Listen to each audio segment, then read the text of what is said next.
Hey, what's going on, guys? ShadeX here. Today I have a bit of a special treat for me, and it's something new for you folks. We're going to actually be starting a brand new series, and some of you are going to be a bit familiar with what I'm doing. It's a Pokemon Ultra Sun Randomizer Nuzlocke. For those of you who don't know, a Randomizer Nuzlocke is a fan-made challenge mode made for Pokemon games, obviously. What's randomized in it? Well, to start all wild encounters, I can find any Pokemon from the entire series up to this game, which, until Sword and Shield come out, this is the latest game. All trainer Pokemon that any trainer would have as I battle them, they're randomized. All static legendaries, so your Necrozma at the end of the game, they're randomized. Any item I would find on the ground, that's also randomized. So instead of finding a potion or a berry just up the path here, I could find the leftovers. And as you can see right in front of you, the starters are also randomized. Now, in front of you, you see the pictures of the three normal starters, Rowlet, Litten, and Poplio, but the names you see in front of them are a little bit different. Those are actually the starters I'm going to be starting with. We'll get back to that in just a moment. First, I'm going to let you know what the rules of the Nuzlocke challenge are. Rule number 1. You must nickname all Pokemon you catch. Why?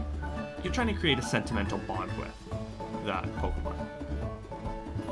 Because rule number 2 is if a Pokemon faints, it is considered dead and must be either released or boxed. You cannot use that Pokemon again for the rest of the playthrough. What happens if all of your Pokemon are dead? Well, game over. You lose. You have to beat the game without losing all your Pokemon.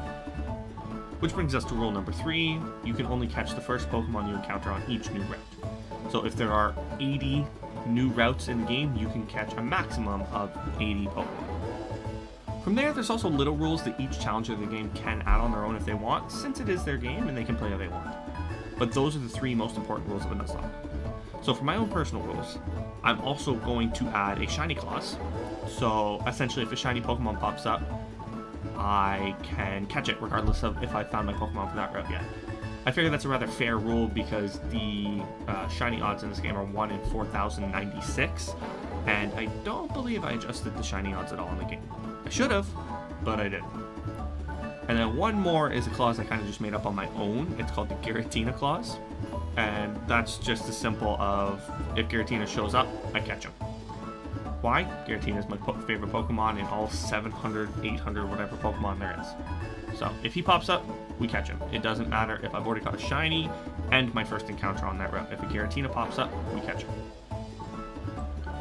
So with all that said, there's only a couple more things I want to add. First, I want to thank Fallen Gaming, a fellow member of Clueless Entertainment alongside me, for this beautiful overlay he made for this series.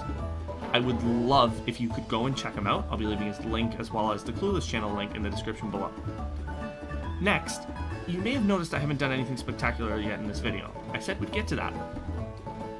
What I would like is for you, the viewers, to assist me in selecting my starter and his or her nickname. Whichever Pokemon you guys comment the most, I'll choose. So if we get 10 comments and 6 of those comments are all for the Pidgey that you can see in front of you, I'll choose the Pidgey. And out of those, I'll choose the best nickname that somebody suggested with that Pokemon. So please, I really want you to comment. Let's work together and let's see what happens. With that, that is the end of today's video.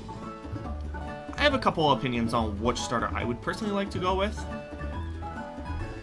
And at the end of the day, I've got to wait for you guys to let me know which one we're going to go with. So once I have enough comments, the first episode will be uploaded. I'm going to get rid of all that garbage cutscene stuff. None of you want to see that. You can go play the game yourself if you wanted to. If you want to find out when the video goes live, all you have to do is subscribe to this channel right now and follow my Twitter, and you will be able to see the moment that it goes live. Until then, ShadeX out.